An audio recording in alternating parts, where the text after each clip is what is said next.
You are now entering the world of a movie review. A world full of drama, joy, ridicule, movie spoilers, unpopular opinions, and adult humor for as far as the eye can see. Welcome to an evening at the movies.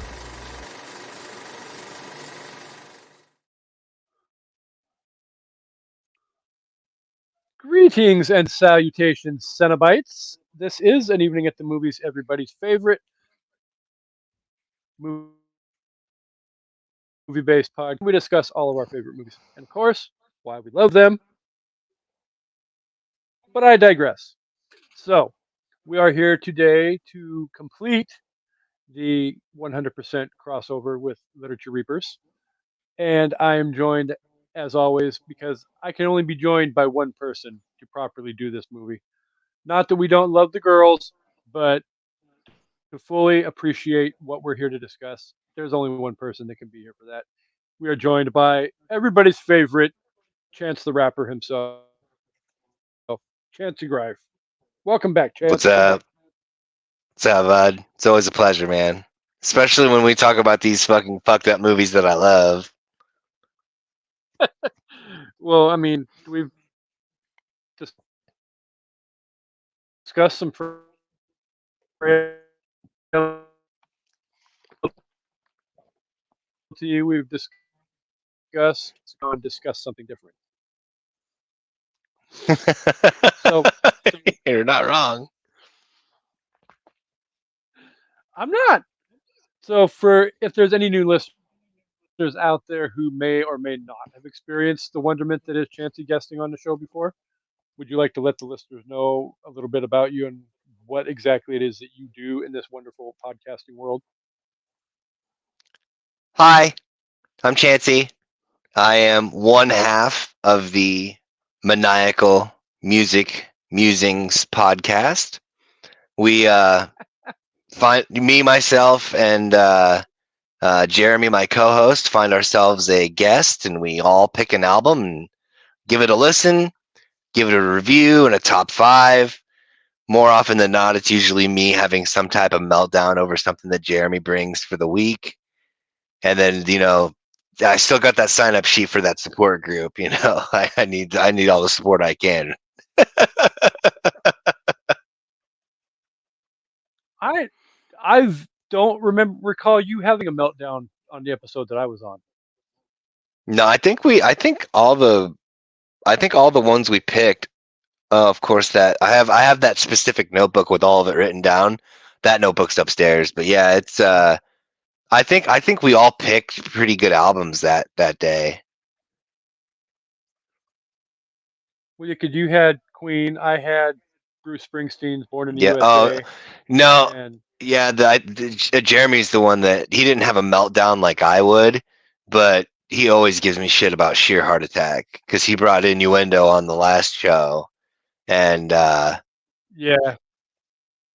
he was talking about it ain't no sheer heart attack. It's like fucking fuck you, sheer heart attack's the shit.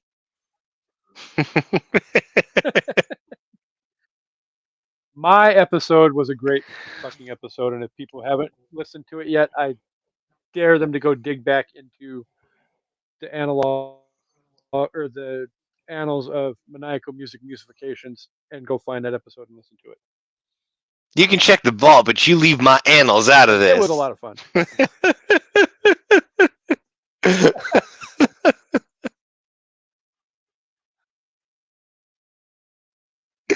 All right, so Shit.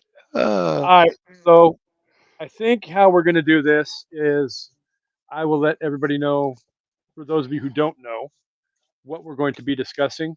We'll go through the basic information, and then when it gets time to do Amanda's Beat the Clock plot description, I'll just turn it over and let Chancey basically do his thing, and Oh, right we'll on. go from there, and Yeah. then we'll get into Yeah. we'll get into the discussion and see exactly where this episode is going to take us because we're going down a rabbit hole that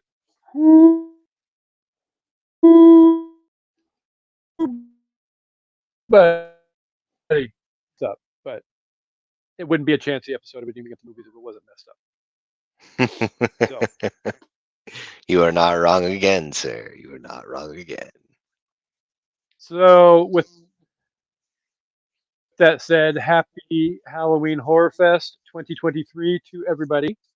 We are going to be discussing the original OG, not number 27 in the franchise, because there's a whole lot of these movies to have to watch.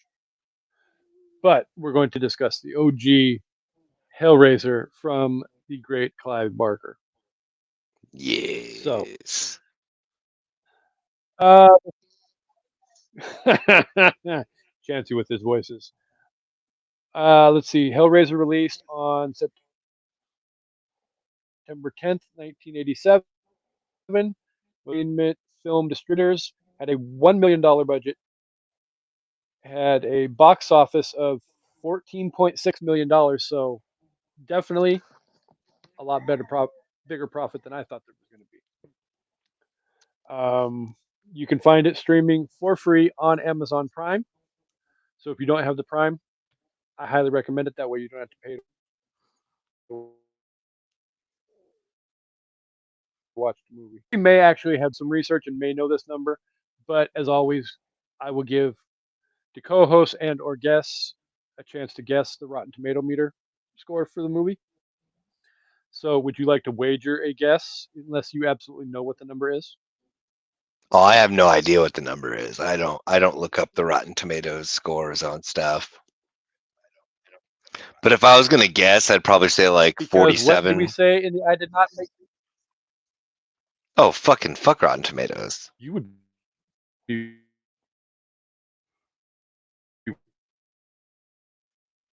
way wrong. Way wrong even, huh? Way wrong. That's You were surprising. actually even way under. Hmm. I was not expecting this high of a score. I am What is it, like impressed. I'm curious to see what 89? it. No, not that. That's way too high. Figure I It was could a solid undershoot C it. minus score. Go from the undershoot to the overshoot. So you got the low ball score. Now you got the high ball score. So now you get the guess that should be pretty close as to what. Go right in the middle, and you'll probably be pretty freaking close. Like 67, 64. So much closer. So much closer. 70%, Oh, well, I mean, which is not. That's not a bad score, considering we're no, talking I about guess not. late 80s horror movies.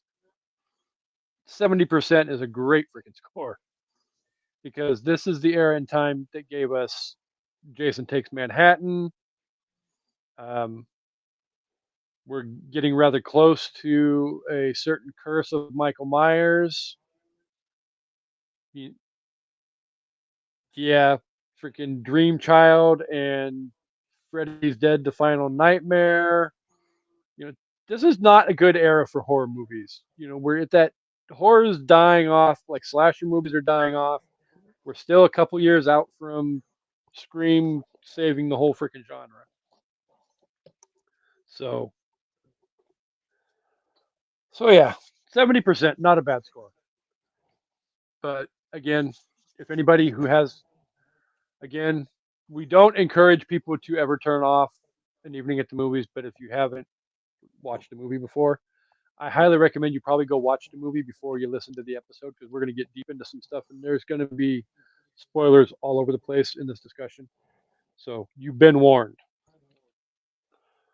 So, with all of that said, now that we've thrown out the spoiler alert, we've done the background information, I think the only thing left to do would be to turn the microphone over to Mr. Chancy and let him do what he does, and that would be amazingly introduce the plot of this epic. I'm trying to grasp for any kind of metaphor that might help the listeners stay tuned. But the floor is yours, Mr. Chance. Go ahead and let me wait. Let me get my arrow close so I can hit the mute when you get ready to go. so I don't laugh my ass off. But the floor is yours. Introduce the plot however you want.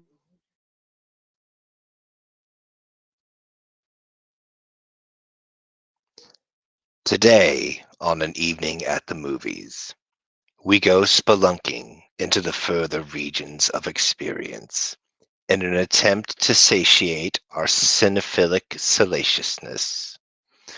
Sir Walter Scott once said, "Oh, what a tangled web we weave when we first practice to deceive." Fortunately, this film is rife with deception and depravity. In this desolate abyss, we learn that not all monsters wear leather and lurk in the darkness. Please sit back and try not to stir, or the guardian may just ask you, "What is your pleasure, sir?"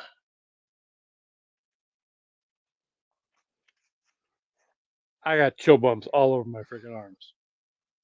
Oh, quit. It wasn't that good. It was freaking better than I could have done.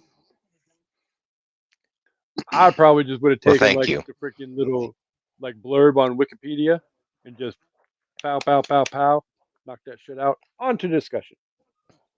Oh no, there's no sense because if you tell the plot of the movie in the introduction, there's no sense in talking about the movie because it's one of those things where like you have to talk about the fucked up things that are happening at the time of the plot kind of shit. Like Yeah, fucking maybe.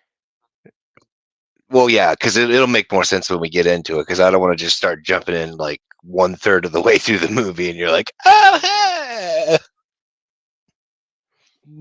Yeah, and that's one of those things like um, we discussed Sweeney Todd last week. I had we'll be releasing two different interviews on the same movie this coming week, and literally like yeah, I had Thea on for the first part, and then I had Shanna for the second part. And Nice. yeah, Sweeney Todd is one of those movies that there's so much that has to be unfolded and described, and because if you miss any part of that, then what you're talking about is not going to make sense at all by any stretch of the imagination. So Makes sense. it's definitely great interviews, both of them. So I highly recommend listening to those when they actually I was off by my time. Those are going to drop a week from this coming Wednesday. But um, so um, I think we kind of sort of discussed this on Literature Reapers, but A little for bit, those, yeah. well, I mean, the whole premise on Literature Reapers, but I think this question, my first question actually got posed on Literature Reapers as well. But for those listeners who don't listen to Literature Reapers, for one, shame on you. You should be listening to both shows because both shows are freaking amazing. But um, you did a good job of describing this the last time. So I'm going to pose the same question to you again this time. What exactly is a Cenobite Well, for those who may not technically, know?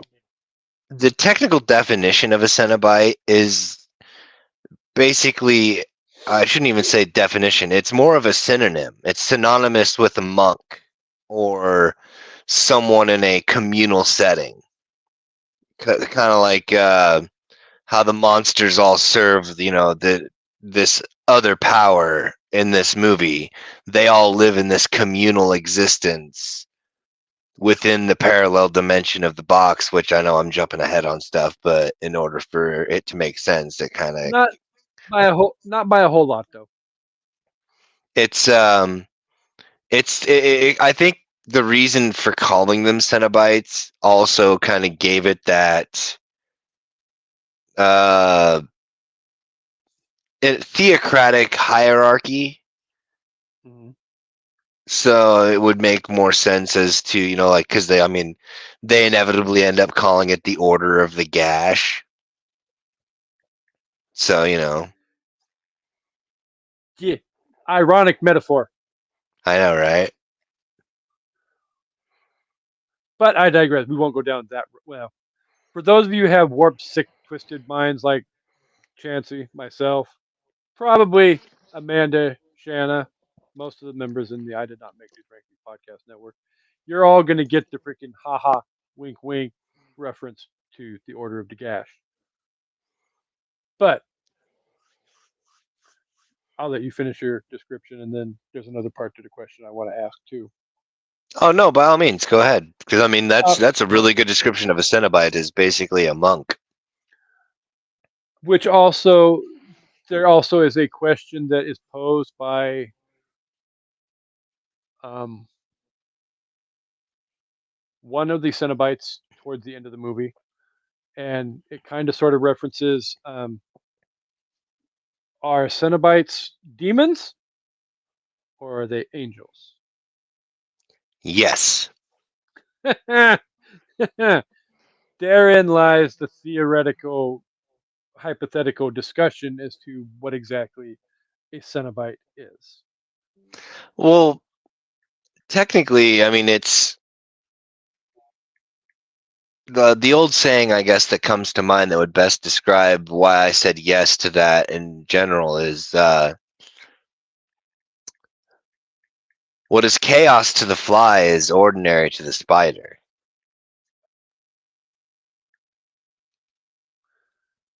Really, that's another good, mysterious way of putting it too. Well, because like there will be some though there would be those with certain sensibilities that would find the experiences that are offered by the Cenobites in the labyrinth, if you will, um, would be demonic and grotesque. And then there are others where that'd be right up their fucking alley. Like Frank. Well, kind of. Frank was looking for something, but he wasn't looking for that kind of something. But at some point, Yeah. he does actually describe, which they didn't do in the book, but they did do in the movie. Um, there was a certain point where after a certain amount of time had passed, that the two sensations ran together. Yeah, I could see that. But I also want to go on record again in stating that people have to earn the box. Yeah, they really, I mean, they do. I mean, you can't just force your possession of it. Because like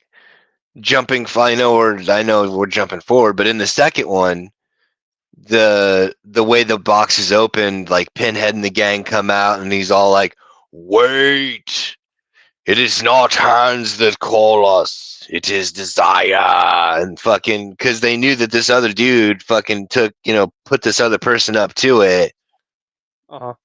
but when they left him alone, they left the door open and fucking lured him in. So it's kind of like you have to actively make this. You have to choose it. It's not like gonna be forced upon you. Yeah, I mean, you can't literally just pick it up and be like, "Oh, what is this?" and just start playing around with it, dang, all over the place. Right. There is an element of definite free choice to More it. morality, free choice. Yeah.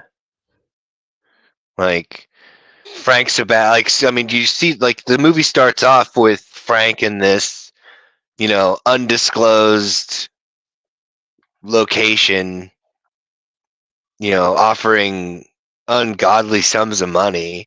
Like that looked like it would have probably been like maybe maybe $20,000 if that was all stacks of Huns. Like yeah, I mean, you also have to remember too to even make it even more. This is like 1986, 87. Right. So that amount of that big fat stack of freaking hundies that he threw on the table for the box, that's may be considered a lot of money now. That's even more money back then. That's like I, 30 some 3.5 decades ago, almost four right. decades ago. That's what I'm saying. And Inflation is a bitch. no shit. It's but and then I like that it's not quite revealed that Frank is a fucking piece of shit until a little bit further down the line. Because I like that whole, because like the whole first series, because all these scary movies, they got a first kill in the first bit of the movie. I love the ambiguity of it, where he acquires the box, which that's the key to get opening to you have to solve the puzzle box to call the Cenobites, and then first you fuck around and then you find out, and Yeah, then I I don't like the way he had to find out though. oh, I loved it. That's I thought that was great. I thought that was great the first time I saw that. I was like, oh my god. Yeah, chicken okay. Well, skins. Who doesn't because get? oh my god, leave it to It Chancy. was it was the it was the 80s. I mean, they were doing practical effects as much as possible. I mean, Well, okay, because even then, still, you got to go back and look. Okay, yeah, there wasn't really a top dollar star in this movie, so having $1 million budget and the amount of practical effects that they used in this movie over the lame CGI of the time, there is a right? little bit of lame. There is a little bit of lame CGI effects. But that was all after. That's all after the fact. That's when they got a budget bump after the fact because they saw that it was good enough to give more money to, and it just needed a little bit more polished up. So I mean, still, I mean, those CGI effects that they got at the end after that bump, though, could not have cost that much money because they weren't that fucking great. They looked hokey as fuck. I'm just saying. For my, that I've probably seen. go. I don't know. I enjoyed them. I enjoyed them but then again, I also enjoyed it for what it was. But then again, I'm also super biased, super fan. So Well, probably in like the mid '80s, like early '90s. Yeah, I mean, I probably would have been like, "Oh, that's cool." Blah blah blah. I'm more coming from the fact that I've had 25, 30 years of what CGI and special effects have become, which by that standard, yeah, that just makes it all kinds of freaking dumb. And I suppose so. I don't know. but There ain't that much that touches John Carpenter's The Thing for practical special effects, even today, though. no, I mean, as far as like practical effects go, I could probably do a top five list Oh yeah, on. that's usually. I think that I think even now there's still only five, and they're all either proteges of the guys that you're getting ready to talk about, or even still some of the guys that you're getting ready to talk about. Man, that's the best part about it. Well, because I mean, you can't necessarily talk practical effects without the huge wink towards the man who literally. And I'm a huge fan of the franchise. Your co-host is a huge fan of the franchise. Not everybody is a huge fan of the franchise, but as far as like the original three movies go, like the Star Wars franchise really set the bar for practical effects in the '80s. I don't care what anybody says. Oh, I'm yeah. going to put it out there. But I think that was the 70s. well, late '70s, early Oh or yeah, late you're right. '70s. Yeah, you're right. You're right. First one was in the 70s, and then 2 and Yep. 3, or Yeah, that 5 makes and sense. 6, That or makes however you want sense. to call it, Yeah, two, came in three, the 80s. five, So six, same thing. yeah, exactly. But then, yeah, you can't not pay homage to what Carpenter did in Tom classics Savini. like, yeah, Tom Savini. I mean, there's some great practical effects artists out there. And to me, yes, it is a pure art form to be able to do what they did through most of the 70s into the 80s before CGI really started to sink in and scissor itself and take hold on the world. Yeah, when Frank opens that box and those hooks just come up out and snatch up in him, like you're like, oh no, like because it's all like this thing, like it sounds so innocuous, like this guy just paid a bunch of money in this seedy third world country. Wonder what's kind of neat. I wonder what's going on here, and then all of a sudden, just fucking Yeah, hooks, just. literally. Well, and literally go from him sitting at the table buying the box To to him, like opening, yep. literally him in a room on a fucking carpet with candles all around, figuring out the box and all, and then all of a sudden the hooks come up and rips and shreds and pulled pork, pulled pork sandwich. Pulled pork sandwich with a little bit of, hey, if you're bored, let's try our new board game, Jigsaw Face. Oh man, Hellraiser walked so that the Saw franchise could run. Dude, I love that instant transition though, where like shit goes down with Frank, and then all of a sudden, like he's in the chamber room, if you will, with all the chains and all the. And I love how there's the other thing that's like super ambiguous about it is you don't know how long they've been there No, you because really it don't. because it literally just goes from shit literally hitting the fucking fan in all directions to Pinhead just walks over, grabs the fucking box, seals it, and then fucking Larry and Julia come walking in the door. Fucking, but then again, I don't blame him. Rory's a fucking dumbass name, all right? Sorry for anybody that's named Rory out there, but like, come on. We're gonna get to the United Kingdom comes to Chicago here in just a minute. Yeah, yeah. We can't get too far into this without addressing that topic. But I will say this though, for my liking, and I would wager a bet that there are people out there who are hardcore horror fans that may not necessarily have seen the Hellraiser franchise, but they are hardcore enough to know that that Pinhead is like the OG. This franchise is Michael Myers or Jason Voorhees or Freddy Krueger, whatever the case may be.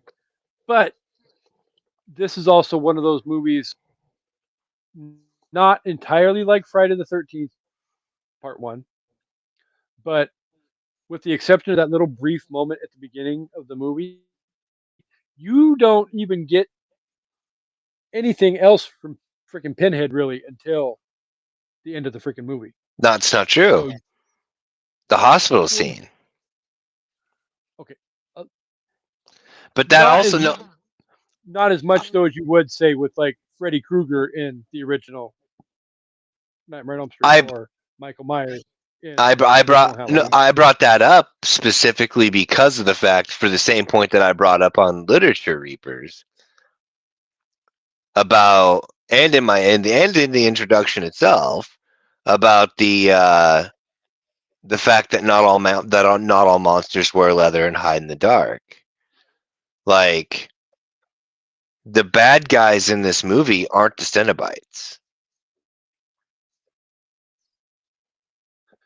why you get the ambiguity at one last discussion question we had with are they angels or are they demons? Well, yes, they're both. They're literally Okay. both. Because, well, I mean, if you want to if you want to go in, it's like if you want to go out into the weeds so far, demons were technically angels Mhm. once anyway. Hashtag if you watch Supernatural, the TV series, that is basically battled back and forth over for the better part of 15 seasons. So,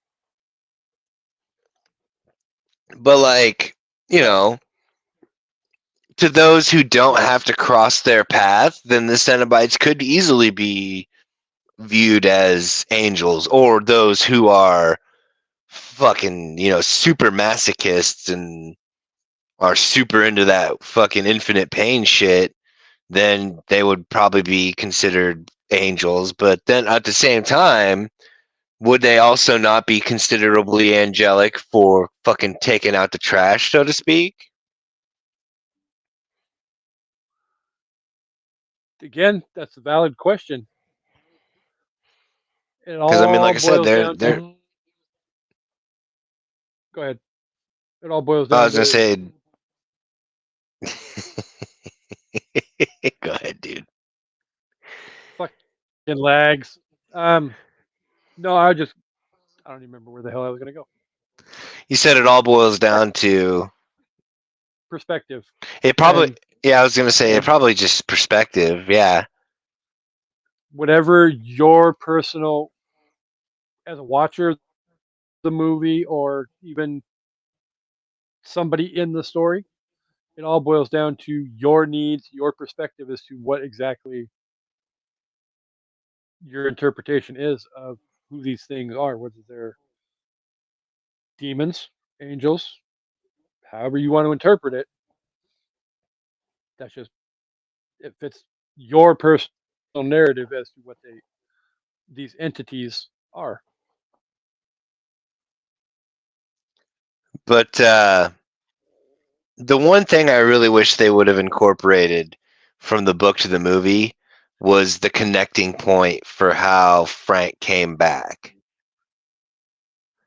And, I mean, they didn't have to go. I mean, they would. They. I mean, it would have even if they didn't, because obviously, with it being fucking a movie and they're trying to get anything short of an X rating, they didn't exactly have to have the guy jack off on the fucking floor. But like, they could have illustrated something about how they're like how they do in movies where they'll have a scene where something happens and then like a particular thing occurs and it indicates something special about this, like a what was it, like point of reference shot or a focus shot or whatever.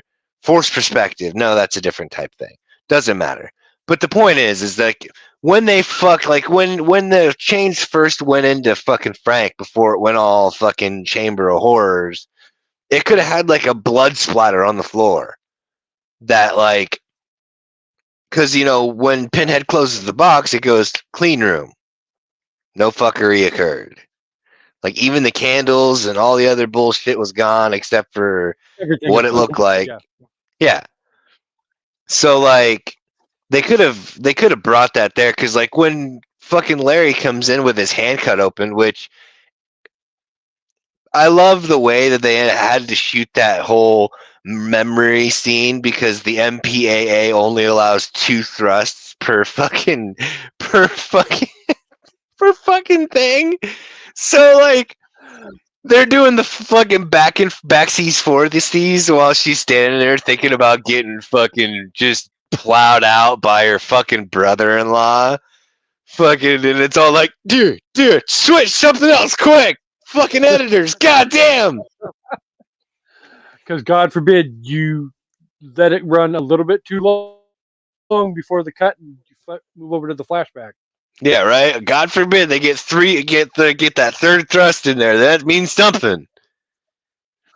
But Uh, it I'm not just gonna lie, fuck the Motion Picture Association of America. yeah, fucking fuck it, whatever. It's stupid, but it is what it is. But like, yeah, when Larry comes in after he cuts his hand, it doesn't make any sense because like all of a sudden the fucking the rebirth scene begins after the blood gets sucked down in through the fucking floorboards and the nails and shit. And then I mean like they they fix the problem by making it a just blatantly obvious to a certain degree.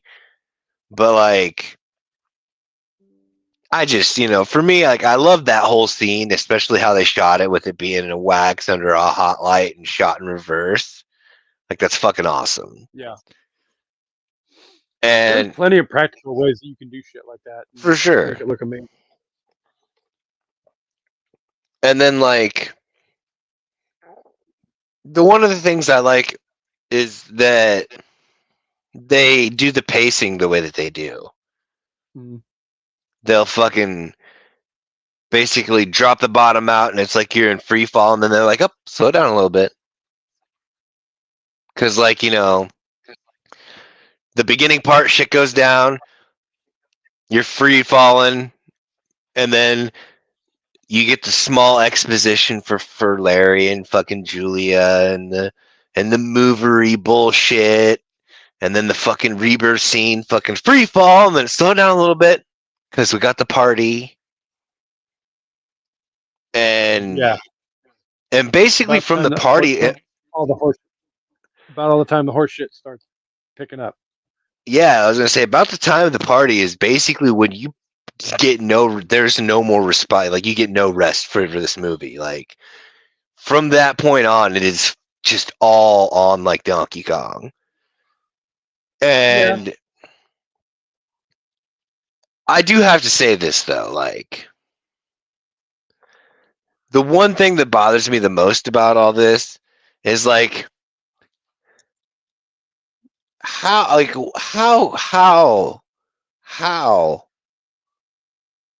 could this person have possibly been so good in bed that they're literally worth murking like fucking 4 fucking people over?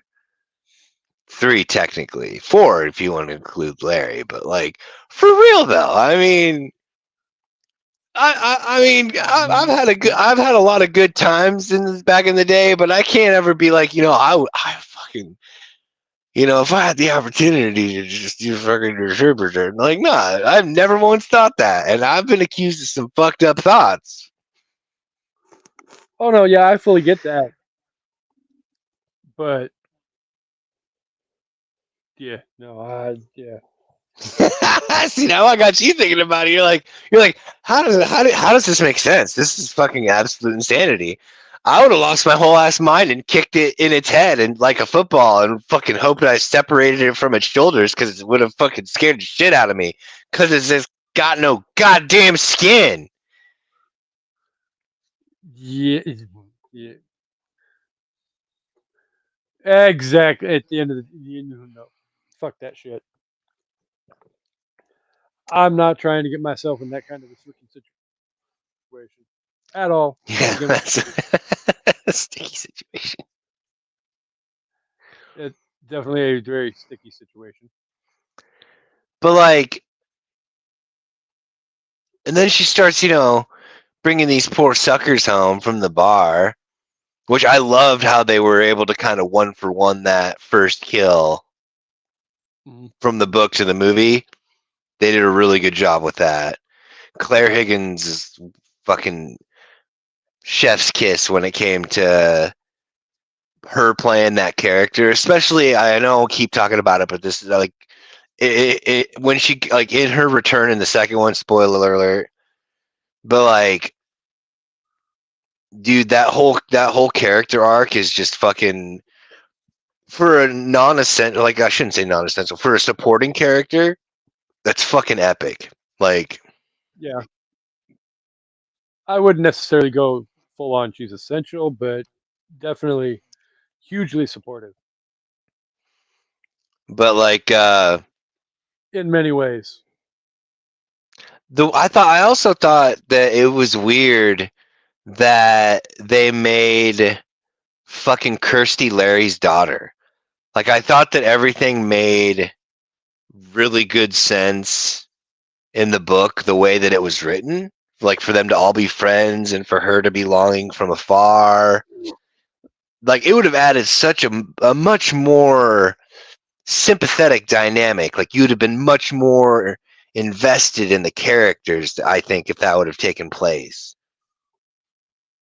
I just thought it was weird as fucking all get out that fucking this shit happens and it's like fucking, Yeah.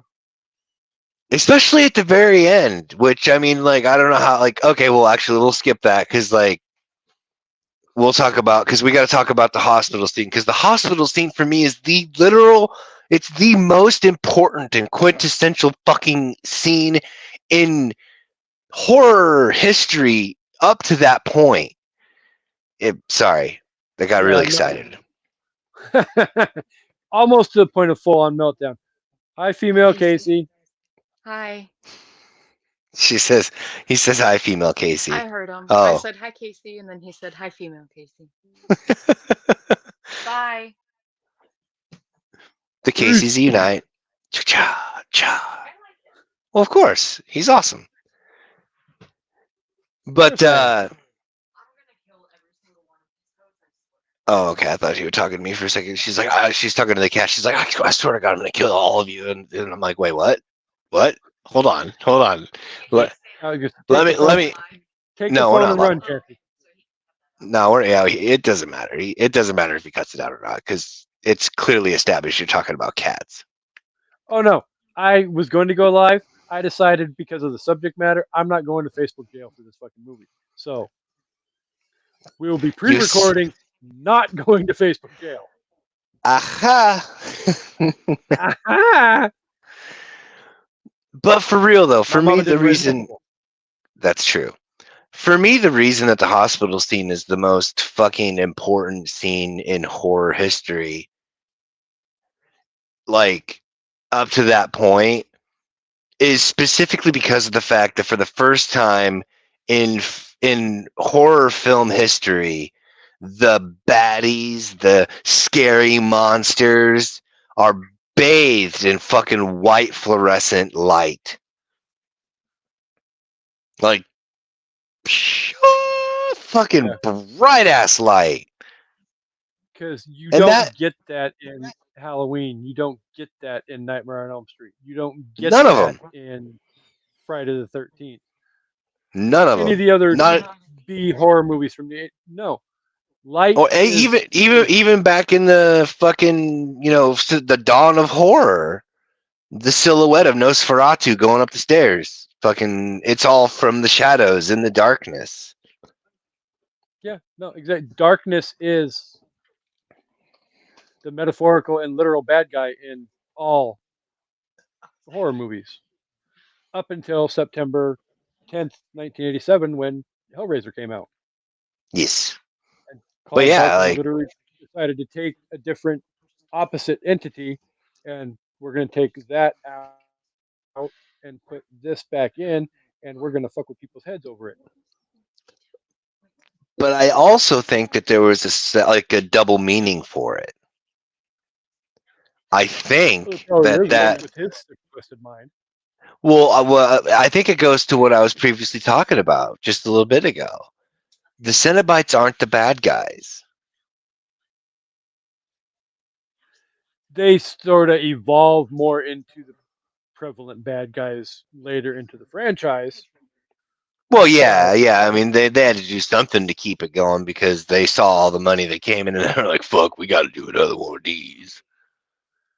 well, I mean, what 11 movies later, 10 movies later, whatever the final total was up to a year ago when that Uh, the Hulu movie came out or whatever service it was on.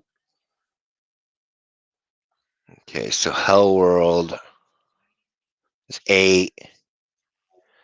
Yeah, I think it's like 10. I think it might be 10 altogether. No, There's sorry, you're right. It's 11 because the fucking I forgot about those two ones that they did without Doug Bradley Yeah, because they just had the one that came out like last year. a year ago. Yeah, it Yeah, was like 2022. Fucking love that movie. It's a great movie. yeah. I'm not gonna lie, I still haven't seen it yet, but it's on my. As we discussed earlier, though, I haven't seen the entire franchise. I've seen through the first three. I plan on watching the rest of them. It gets to be one of those things though where I fear, like with Children of the Corn, because I love the first movie, and then afterwards it significantly goes. Oh, It's I like I don't know know. if I want. I don't know if I want Hellraiser ruined for me because it just kept going and going and going and going. It's like the Energizer Bunny; it keeps going and going and going.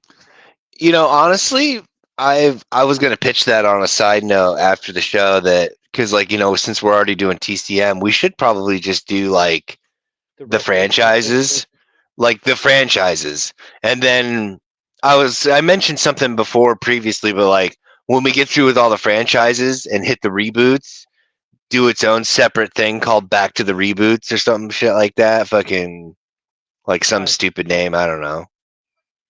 I really love that idea. We've got time to sit and figure out the logistics of all of that, but definitely that is something that we need to consider. Because I mean, And because it. obviously, Go ahead. there's no reason why we can't finish the rest of the franchise, just like Well, we're going to finish the rest of TCM, even if that means I have to sit through the rest of freaking McConaughey and Renee Zellweger. technically on the TCM side though, that's the last one before you're back to the reboots. So technically, that's your respite for that.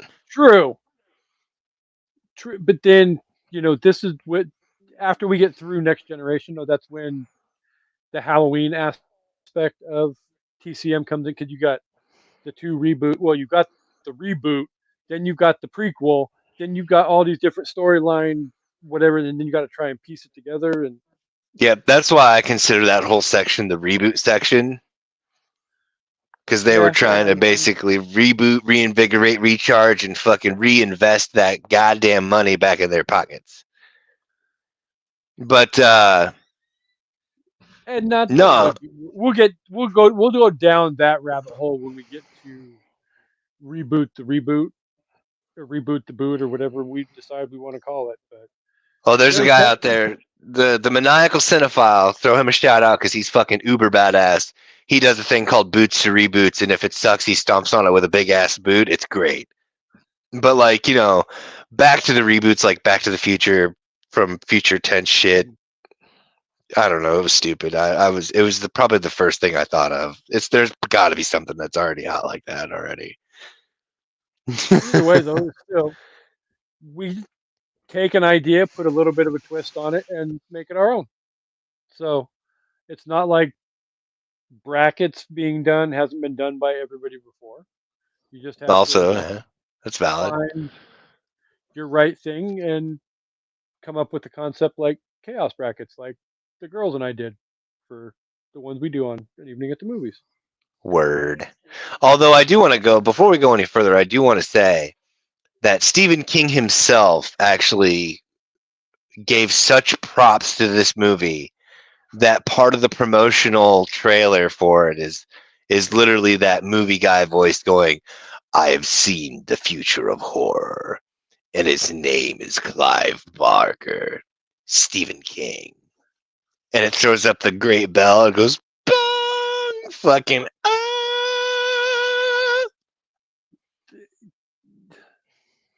I mean, there at that point in time, there really was no other bigger. I mean, I'm not trying to take a cheap shot at John Carpenter, Wes Craven, or any of those kind of guys because they are gods of horror cinema. Yeah, oh But yeah, yeah, yeah.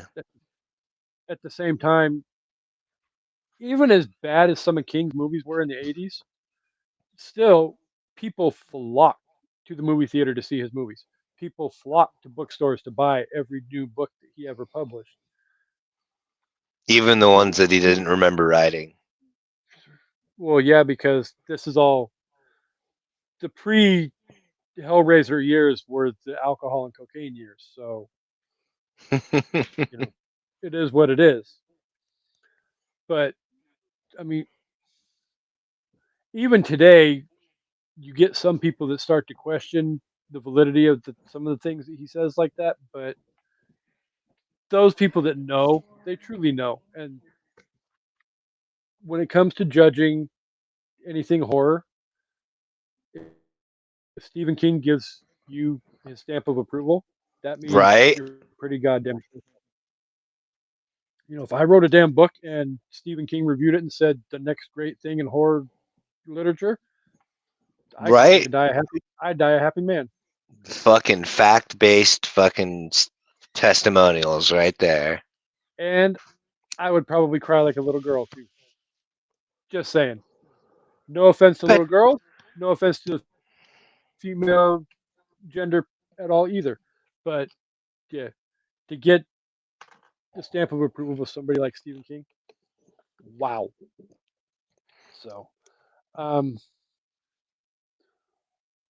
I mean, I had that question that we could go toward, but I mean, we kind of sort of really gotten into it already. well, what is And it? Maybe there's something that it's in the question that didn't get discussed. so, what exactly do you think it is about this movie that makes the movie so controversial? Oh, because of the time. Literally only because of when it came out. Because bondage, BDSM, all that, leather and, sadomasochistic fucking was real back alley at that point in time. I love the fact that you threw in a ooh ah ah. It's like, what are you freaking Julia and freaking Larry? Ooh I ah don't ah. know. But I mean, No, for I real mean, though, it was so taboo that like, and then that, I mean, you take that and also throw into the fact that like, I really think that at the time, a lot of people didn't pick up on what I'm talking about the, Cenobites not being the bad guys. So there's just yeah. like, they see this group of people who essentially just want to do nothing more than torture people, but they don't stop and think about the fact that these people fucking had it coming. Even Kirsty. Well, I know this is definitely something we talked about during the Literature Reaper episode too, because there really is an element of like the stuff that John Doe does in the movie Seven, where all of these people that he kills in Seven, off of the Hellraiser for a second, but like the glutton, the sloth, all of the different kills that John Doe does in that movie. Technically, these are all people that are guilty of one of the seven deadly sins. Except for I'm two. not necessarily. There's two people that John Doe Well, killed I mean, that were innocent. what's in the box? What's in the box? And what was in the box of what was in the box? Didn't. Oh my god! I did not even think about putting it that way. That is. Oh, the next time we bring this up on the network and Dre does his "What's in the box," I'll be like, but what's in the box of what's in the box? What was in the box of what's in the box? Yeah.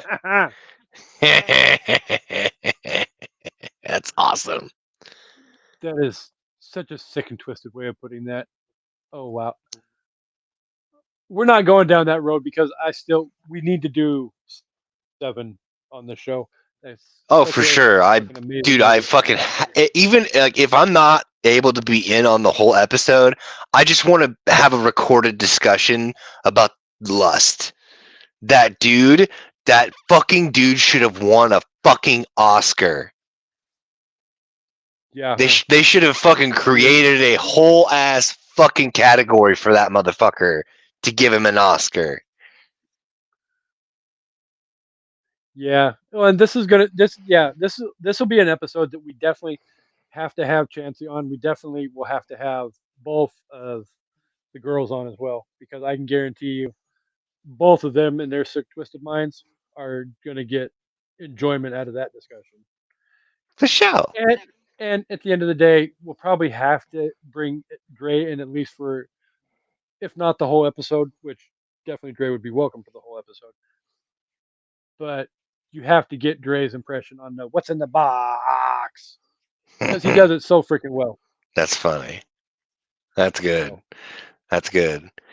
But then, uh, since we're already talking about the hospital scene, well, what I thought was pretty kind of stupid was the whole they lock her in the room like that. Like that. When I first saw that, I was like, "That's a fire hazard." That I was so young though. I was literally so young. The first thing that went through my head when they did that, I was like, "That's a fire hazard." well, and it, it's literally a legitimate hospital. It's not like she's in a Nightmare on Elm Street 3 psych ward. Right.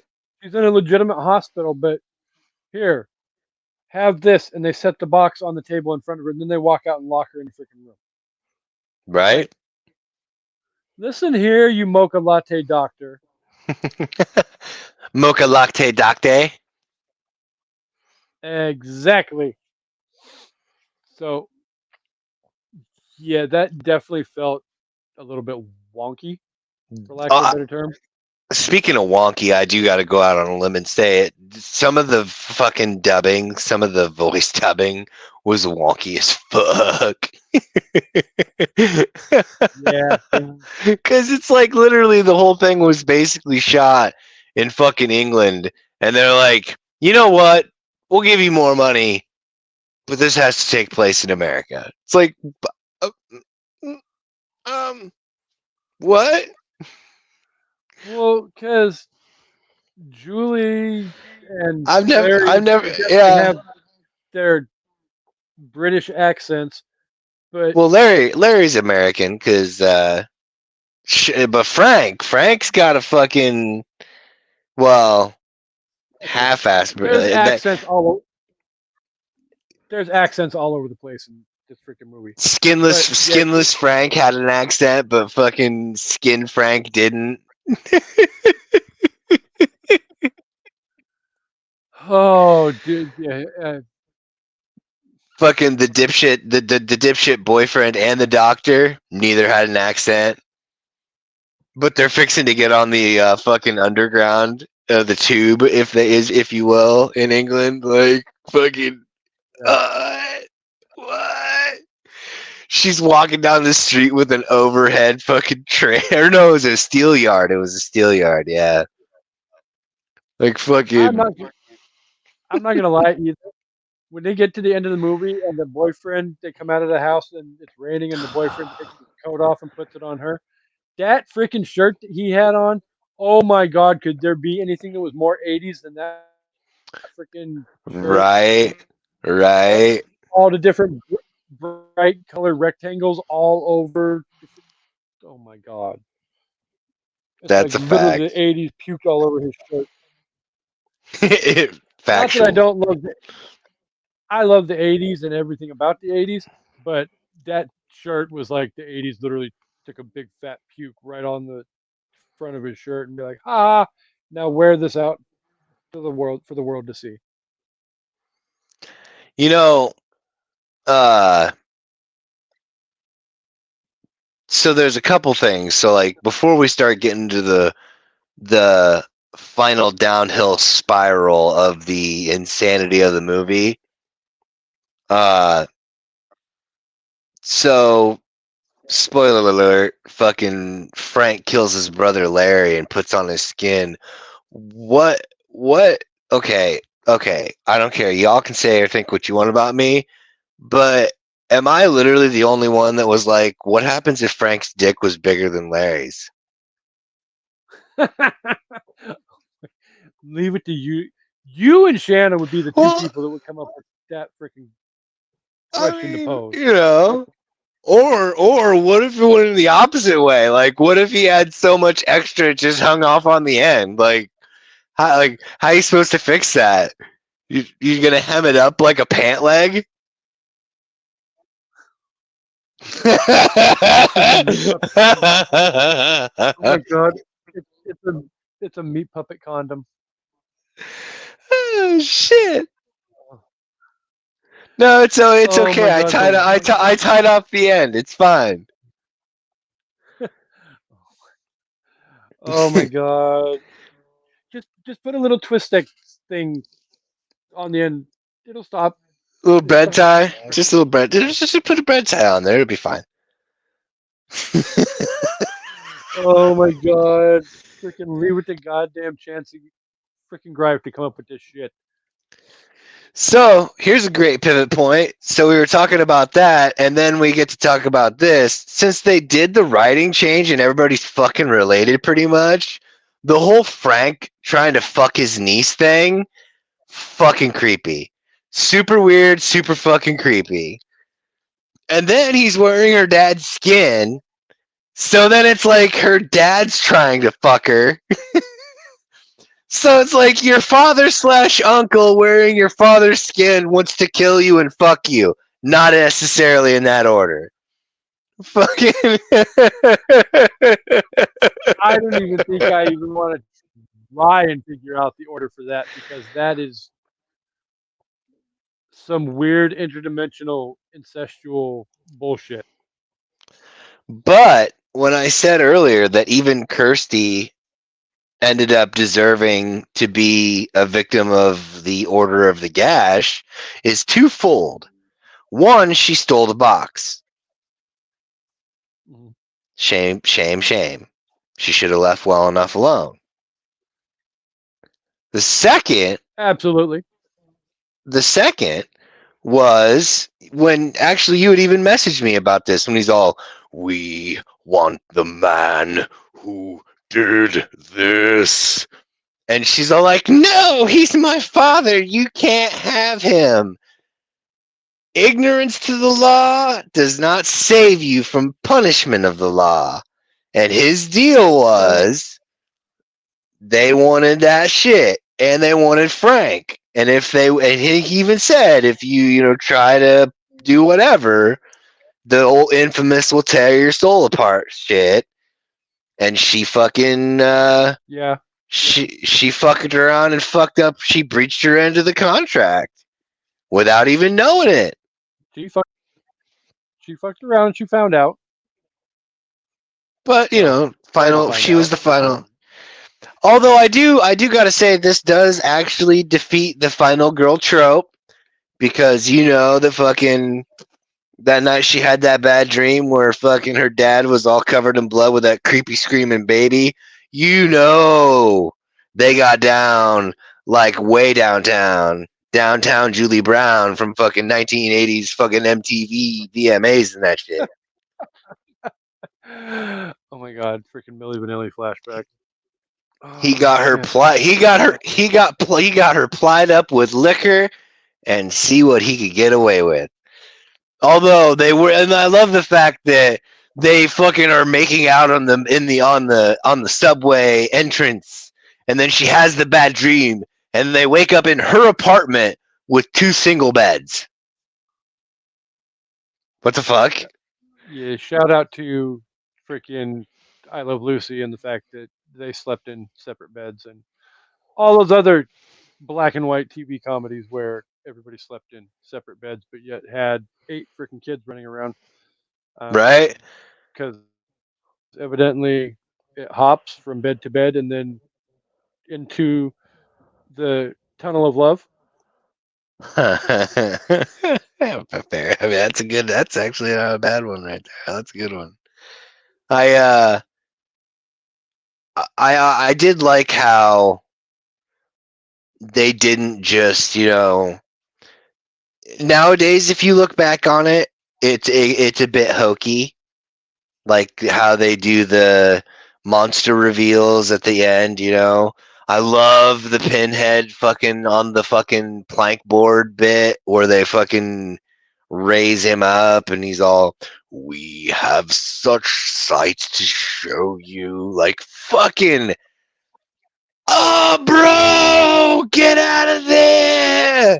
Like, I'm not even from New York, and it's like, get the fuck out of there. Where you going? Nowhere. Get the fuck on. But for real, though, like, Yeah. that fucking shit is so awesome, and then the fucking chick Cenobite with her weird like throat vagina looking thing she had going on. I didn't know whether or Yeah, not to every run damn away from it or fuck it. you would. Literally, you would. I mean, I would I mean, ask first, but you know, you got like your name says, you got to get just the tip in there just to see what it feels like. You know, it brings a whole new meaning to the term yeah. throat knit. All right, it's just what I'm saying. It's a whole new meaning to the term throat knit. Throat knit, deep throat, however you The feel like you deepest need to go. throat, the deepest of the throats. First That thing's throat like to the all the way deepest. down here. Fucking. But that like whole not All leaving us right. so soon. Yeah. You know that chick Cenobite was into some creepy shit though. Yeah. I'm like, every damn one of those Cenobites has. Every one of those things had its own creepiness to it. I don't even freaking Pinhead with the 1,000 different freaking pins all over his freaking face. Yeah, that and that. I mean, that goes back to the whole idea of like you see like not musicians, magicians who do like the flying thing with like the hooks and shit that go into like your back or your chest and all of that. And yeah, Oh, it fucking has the really rubber band that creepy. runs down. Yeah. Yeah, you know what I'm talking about though. Like people I like Chris do. Angel and all of them have done that Hmm. shit. That it, it's very unsettling to me. So like the whole like Pinhead with the 1,000 pins of death all over his face. Yeah, no, thank you. And then the And chatterer, just like they're all insanely freaking creepy. So it's no wonder why people would immediately go to the fact that they're the bad guy. But like you said though, they're not the bad guys. aha. They're just the instrument. Aha! They're just the instrument of bad choices. They Yep, facilitate they are your bad choices. the instrument of punishment. But like, Yep.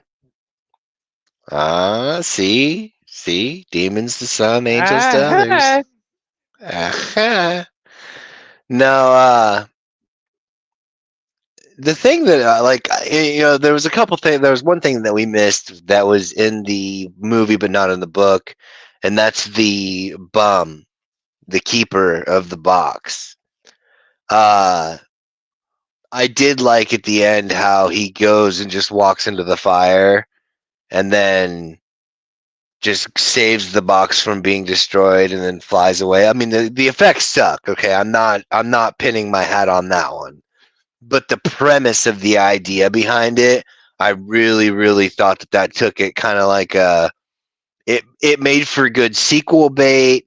It also gave it like this the cyclical sense of it all, because it goes straight from that back into the box, almost in an immediate repeat of the opening scene. Mm. I think where you're going, kind of sort of along the same lines. As far as like the sequelization goes, there really wasn't that open of an ending without having the bum and him walking through the fire to save the box and You're right. flying off. So definitely mad props to Barker for adding that aspect to the movie. because without it, we wouldn't have gotten the 150 sequels that we got afterwards. Most of them, I don't even think he wanted. Because I don't think he, I think after like the original, I think he basically Wes Craven didn't disappeared from the franchise I, up until one I of the think he, last I think he, movies. I think. I think he would. I was gonna say, I think he produced the second one as well. Not 100% on that, but yeah. And then it was also he got involved in the most recent one as well. But yeah, okay. Even if he did the second one though, there is a portion at some point in this franchise where he disappears. Like, Oh, my name is not oh, on dude, no, this or number 3, solid. You can clearly tell by all elements of between cinematography, story, all of it. You can quickly tell that he is just like, you know what, I don't want no more of this. yeah. Which to But me, I then mean, obviously I he comes. go ahead. Well, I was just gonna say he comes back at the end to bring it all full circle and wrap it up in a nice big fat pink bow. Yeah, but they still gave the opportunity for them to make more, which is cool too. But like when we get further down the line, like Sometimes at I'm the end super. of the day, I was just gonna say sometimes at the end of the day though. Okay, I'm just gonna rip the freaking band-aid right off and say Blumhouse needs to not walk through the door just because the door is open, like they did with another certain franchise, not naming any names. Halloween. Right. I said Yeah. what I said. Yeah. Yeah. Open doors do not always need to be walked through. Yeah. Yeah. Just because you can do something doesn't mean you should. I suppose that's a valid point. I I've watched all of these movies a lot of different times. And there are times where I've had to learn how to appreciate them as a separate entity, almost as if it wasn't even a Hellraiser movie to begin with.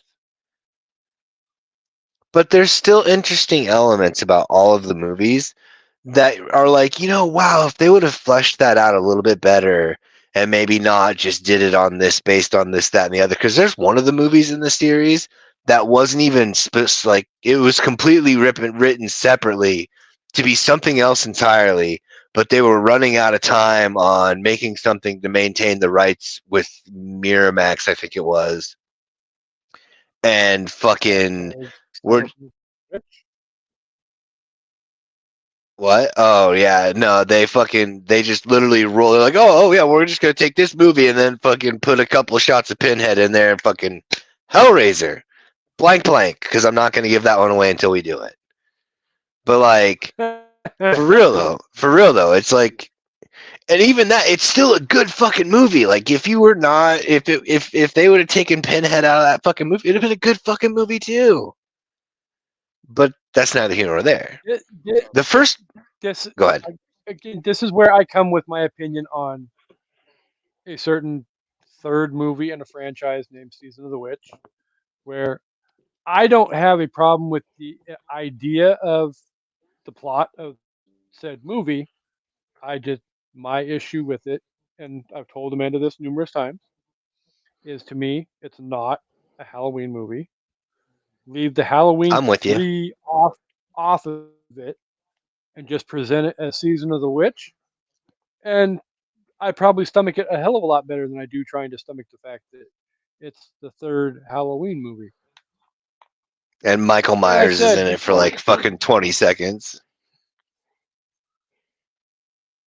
that's why I chimed in with my snide comment when you were talking about the whole Pinhead's in it for like 7 seconds. I'm like, Season of the Witch, because Oh well, no, that it it was a little bit more than 7 seconds, but like they basically could have just not had him in the movie at all, and it would have been just a great solo movie. yeah, take Michael Myers out, change freaking Halloween 3, and Season of the Witch is a great freaking movie. in my opinion. I mean, So, no, I all agree. right. I agree with you. I agree with you entirely. Season of the Witch would have been great if it would have been pitched as a fucking Halloween movie. Just like how I'm not going to go down this rabbit hole, because if we go down this rabbit hole, we're going to be here all night. And technically, we've got another recording to do in a half an hour. So, No, it's. Oh yeah, it is in a at half the an hour. same time, Fucking. yeah, Huh? I mean, I don't necessarily want to speed the conversation up, but we Oh, might you're want good. You're to good. go ahead and jump ahead You're. to our reviews and ratings, so we make Yeah, sure yeah. we get it all in. We've. I mean, we've covered the whole movies. Yeah, we can totally get straight to that. That's totally kosher. So, as the guest of all guests, would you like to let the listeners know what? I mean, obviously, you've talked about your wealth of love for the franchise throughout the whole episode, so we know you're going to give a positive review. But you know, anything else that you would like to chime in there before you let us know what your rating is? Um. No, I mean honestly, I think I've pretty much said just about all I could say about it. I mean, I already illustrated it, but I'd illustrate it again. I wish it was closer to the book, which obviously is it. Having said that, though, with the minor changes that they did make, it is a very close representation to the book. Like out of most things I've seen that go from book to movie, even with the changes that they made, I would say that's probably one of the closest representations from book to film I've actually seen. It may not necessarily go word for word from page to the screen, but what it Right. does is it takes the premise of everything that's talked about and addressed in the book, and it takes and moves that into a pretty faithful adaptation on the screen. It may not Yep. necessarily be beat by beat the exact same thing, Right. but it takes the heart of what the book is about, puts that on the screen, and even takes literally some of the actual plot points from the book and uses those as well to help succinctly convey its point on screen. Yeah. Yeah, for sure, man. So at the same time, it may not necessarily be everybody's cup of tea, because it does, for lack of a better term, go hard in ways that that not everybody's going to get on board for that level of hardness. But Oh, it's got it's chutzpah. yeah, it does. It's definitely creepy. It's aggressive when it needs to be aggressive. It's in your face. It's everything that a great horror movie needs to be without being, you know, blatantly jigsaw torture porn Yeah. esque. Because there were even I some think of it those goes B right in movies that that were zip code. going. Yeah, there were actually. I mean, there were some B movies that were actually going to that place already at that point when And we're Hellraiser came still at this, out. yeah, and we're still at this point, what, 14, 15 years away from Saw 1? Whenever that movie, I don't even remember when that came out, but you know, Uh, movies like yeah, at least that Hellraiser, fucking yeah. yeah. So movies like Hellraiser walked so that movies like Saw could run. Saw, Hostel, most of the stuff, most of that aggressive, hardcore torture porn stuff that Hmm. the genre is famous for nowadays, you can thank Yep. Hellraiser for, because it's movies like Hellraiser that push the envelope a lot in an era when Yeah, we pushed the envelope a little bit, but not necessarily as hard as Clive Barker pushed the envelope with the Hellbound Heart and Hellraiser. Right. So definitely hats off for that. So if you were to give the movie a rating out of 5, do I dare Um, guess what I it just would be? well, I'm not gonna go solid 5 because I mean nothing's truly perfect. But if I had to say, I'd go 4.99 repeating. So as close to perfect as you can get without going perfect. If they would, yeah, if they would have went 1 for 1 with the book, fucking A, dude, fucking A.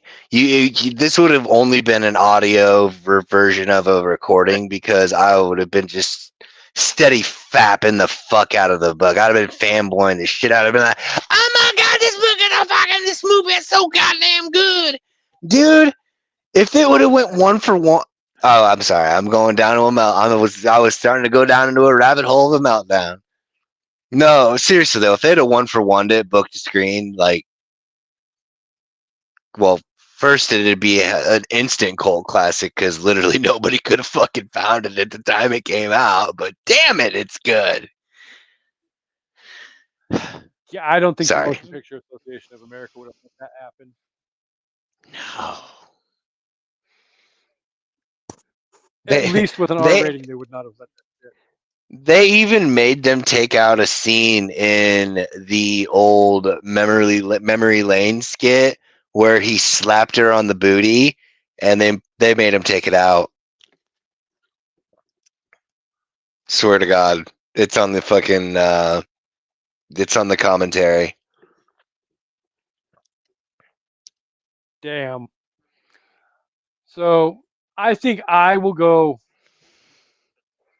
I'm not going to go as high as Chancy, but I think definitely if you love horror movies and love great 80s horror, this is a great freaking movie and I highly recommend it. So I'm going to go ahead and go 4 out of 5, which is still a solid Yeah, rating. yeah, it's super solid. So, um, with the fact that literally we have like 20 minutes to go, um, definitely want Yeah. to thank the listeners for being here each and every week. You guys are incredibly amazing. We love and Yeah. appreciate you all. And we definitely hope you come back for the rest of Halloween Horror Fest. We've got Sweeney Todd coming up, both of those interviews, as well as Buffy the Vampire Slayer and Five Nights at Freddy's. And then we've got some stuff coming up in November and December that we will definitely be letting the listeners know about. We're not 100% ready to release all that information yet, but know that we've got some big stuff planned coming up to end the year. Do you guys He's a have cooking anything up a coming up on? something. Uh-huh. Yeah. You guys have any? You want to let the listeners know about M Cubed again before we get out the door? Yeah, yeah, sure thing. It's like I said, maniacal music musings, or as Casey loves to call it, maniacal musical musifications. It's you Damn can right. find it on Spotify, YouTube, on the unapologetic, untamed, and uncensored uh, Facebook group. I probably got those in the wrong order, but all three of those words are actually there. So if you look it up, you're gonna fucking find it. If the first you don't work, try the second. And if the second don't work, you're gonna get the third. So either way, you M Cubed is on U Cubed Yep. somewhere out in the universe. And and on Facebook, yep. But if you go to YouTube, it's Maniacal Music Musings. Um, we get a lot of uploads there. We basically transfer everything because we usually shoot it live, but when we're done, we'll get everything edited up proper with the samples and the whatnot we can get away with, and then move it over to YouTube and Spotify and all the good podsies and all the good places that you get the stuffs. If you want to try and find me, my first name is Chancy. It says so, right, Cha? If you can find me on Facebook, good fucking luck. Uh, you know, I Instagram know and where to find TikTok you on the is. book. You do. You do. Shit. Now we're giving all the secrets away. Aha, but Instagram. technically, my friends list is private, so you can't just pull up my page and just. You actually have to be a friend to get access to that information. So you're Nice. not just gonna be able to stalk the hell out of Chancey for no good reason. Ah, nicely played, sir. Instagram and TikTok. It Not is just the hat rack. the Red Eye Roundtable, and on X it is Red Eye Pod. I have problems calling it X because that's just weird. I It's know, always right? been Twitter. I know. I'm old and I It's the don't like twatter. Twitter. I'm with you. So as always, you guys know, an evening at the movies drops every Wednesday morning. Sometimes there's bonus days throughout the week when we've got extra stuff to go, but there may be one of those this week. There may be one of those next week, or whenever the case may be. You're just gonna have to tune in and find out, or find us on social media because that's where you got to go to stay updated on what we've got coming up. Because otherwise, I just go down the rabbit hole of listing everything that I've got planned, and we'll be here all freaking night. And I don't want to be here all night. I love recording. I don't love recording that much. So, with all that said, thank you to Chance the Rapper for being here with us again. Another amazing episode. I Always a look forward pleasure. to some more greatness coming up in the very near future. I mean, we're gonna have to get this next generation marked off the damn calendar because I'm halfway into this movie and I need to cleanse my palate of all right, all right, all right. I, I, I, I have I have feelings, but I'm not comfortable sharing those feelings yet until we are in the friendly confines of that episode. So definitely, maybe my Christmas present to everybody will be we'll do this episode before the holiday season, and you'll get it maybe as the last episode before Christmas. There's an idea.